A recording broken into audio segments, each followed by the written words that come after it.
Olá, meus irmãos, Deus os abençoe, em nome de nosso Senhor Jesus Cristo. É um grande privilégio para mim estar aqui mais uma vez para essa conversa e hoje eu quero comentar alguns parágrafos da mensagem A Brecha, juntamente com o Apocalipse capítulo 5, onde o Cordeiro, o nosso parente redentor, Jesus Cristo, veja, toma o livro de redenção, toma o livro de propriedade, veja, ele esteve intercedendo. Primeiramente, ele morreu no Calvário, derramou seu sangue. Por 2000 anos, ele esteve intercedendo por cada nome que está no livro da vida do Cordeiro.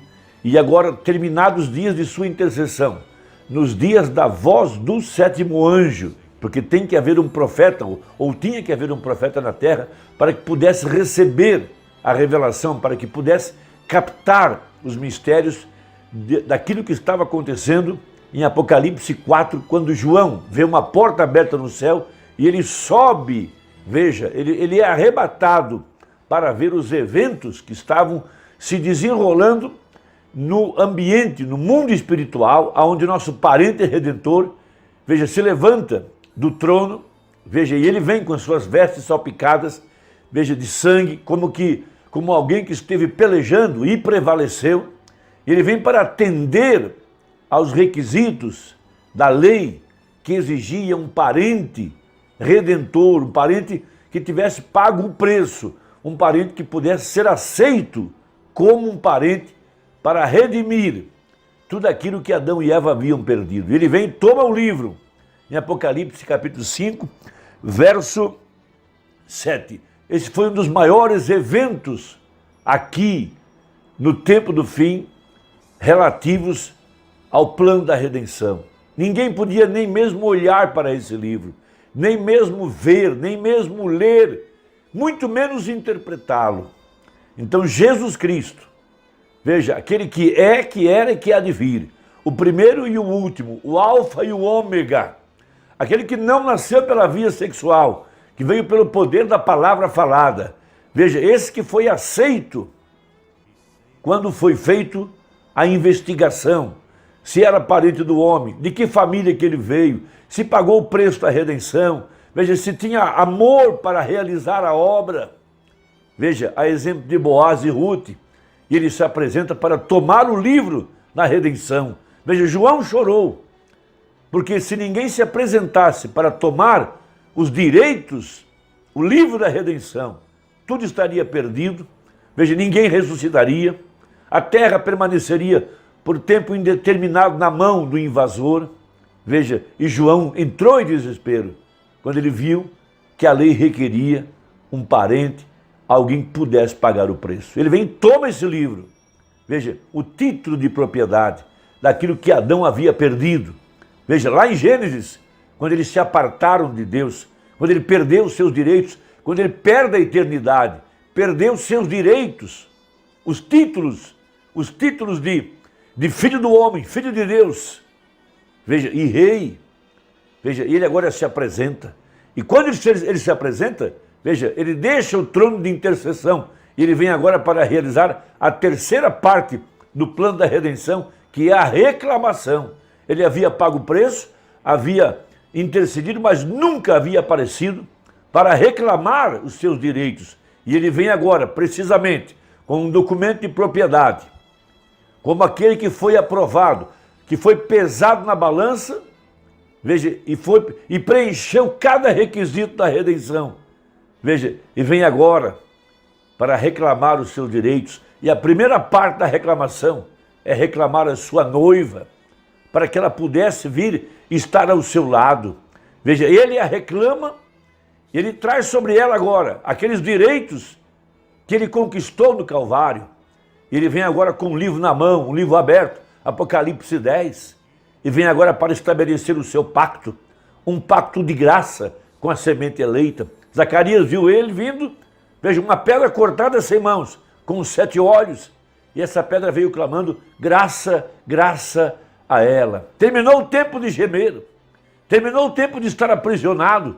O que é santo será mais santo, o que é limpo será mais limpo, porque ele vem agora para executar o seu concerto, um concerto de graça. Veja, E esse concerto está estabelecido em Hebreus capítulo 8. Ele vem agora para escrever nas tábuas de nosso coração, veja, sua palavra. Veja, ele disse, ninguém mais ensinará o seu irmão, eu mesmo ensinarei, e eu escreverei nas tábuas do seu coração a minha palavra. Depois ele acrescenta, e eu farei com que eles andem em meus caminhos. Não é o que eu sou, não é o que eu farei, não é porque somos melhores, mas é por causa da graça. Veja, um pacto incondicional, um pacto baseado em amor, um pacto feito pela graça, totalmente graça, a graça de Deus para a igreja eleita, porque ele agora tomou o livro da redenção, e ele agora toma os seus direitos, ele vem agora para aplicar a palavra falada, porque a noiva, ela é o haja, ela é o assim diz o Senhor. Veja, ele vem edificá-la em santidade, em fé na palavra, a perfeição é aplicada nela, a estatura de um varão perfeito. Veja, ela é agora a senhora eleita, ela é agora o tabernáculo do Deus vivente, ela é agora a igreja sem mancha, sem mácula, irrepreensível, porquanto ele está agora habitando nela. Veja, ele dá a ela esse título de propriedade, dá a ela a capacidade agora para ser ele. Ele é completo nela, marido e mulher.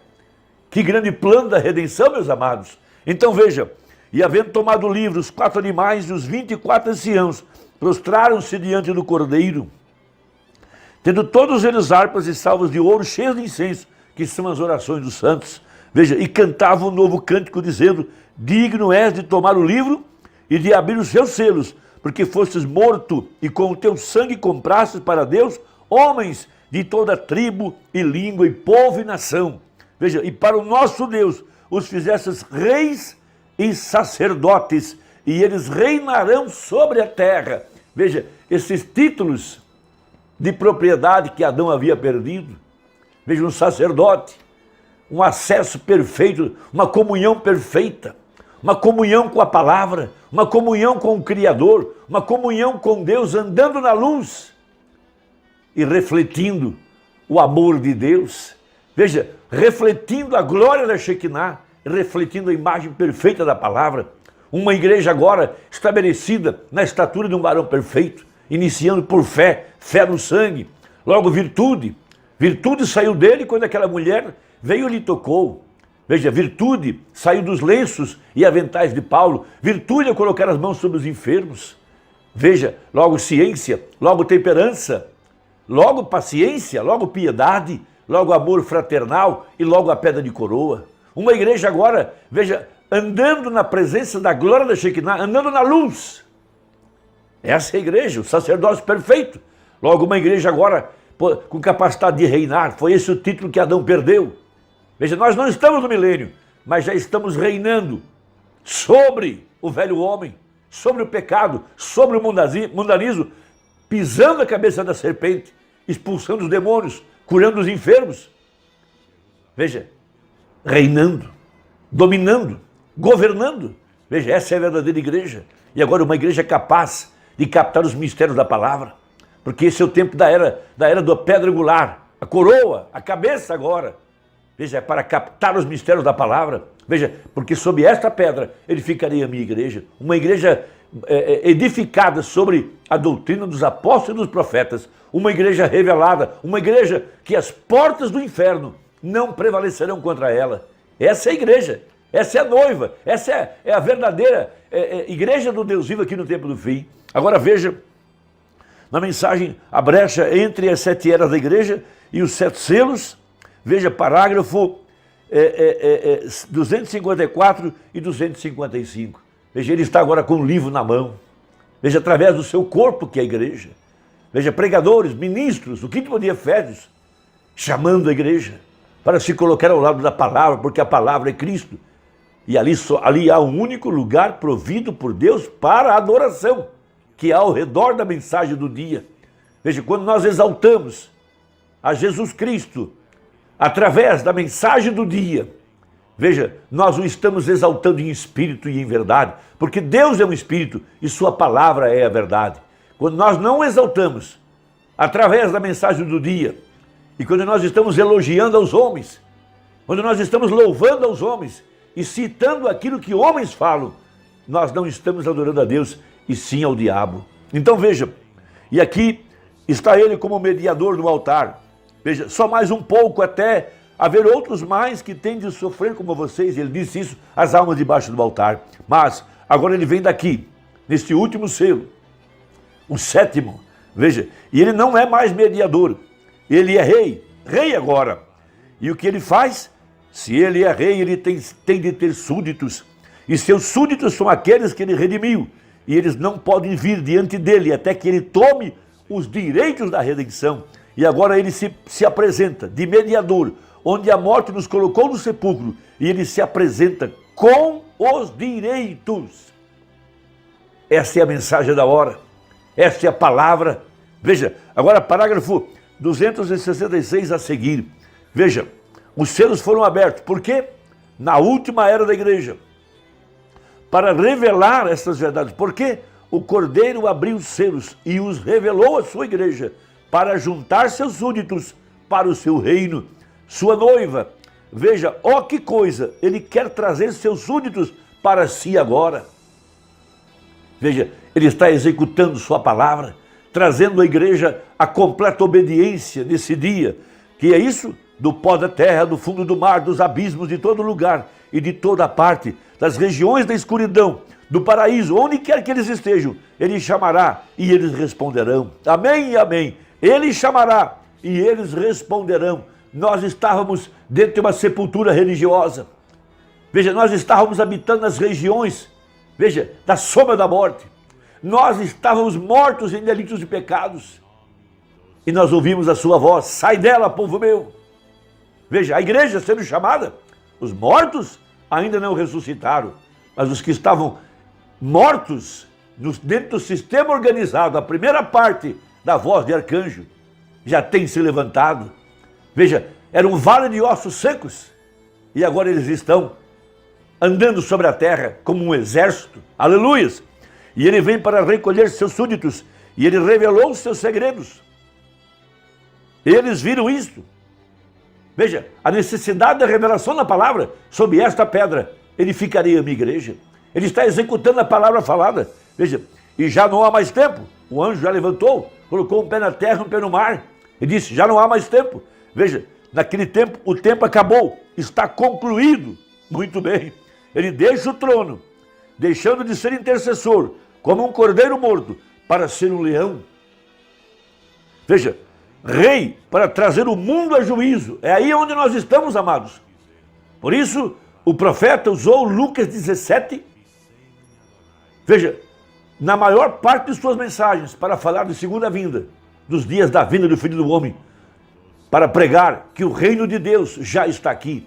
O rei já desceu, já foi coroado por seu povo, já vimos ele com a peruca branca. Veja, rei para trazer o mundo a juízo, o qual rejeitou sua mensagem. Ele não é o mediador.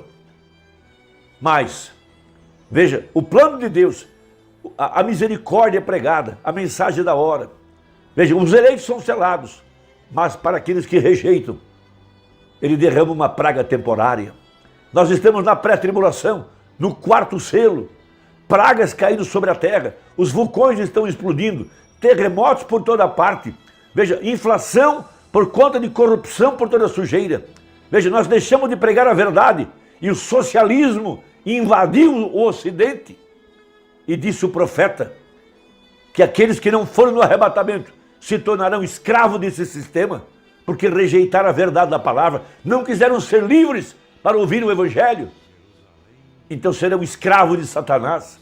Mas nesse tempo a igreja terá que sair de cena. Veja, porque todos os reinos serão abalados, somente o reino de Deus não será abalado. Então ele vem agora para chamar seus súditos, colocá-los em um lugar seguro. Ele manda um anjo assinalador para assinalar as testas dos eleitos e colocá-los dentro desse reino. Como é que eu entro lá? Nascendo. Seja, sendo batizado com o Espírito Santo nesse corpo. Veja, e o anjo destruidor, aquele que está encarregado das pragas, não pode tocar naqueles que têm um sinal.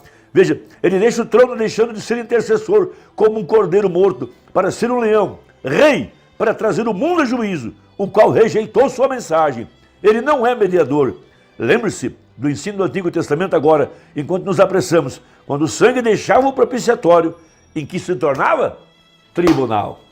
Irmão, que Deus te abençoe, espero que ajude e até a próxima, se Deus quiser, em nome de Jesus. Amém.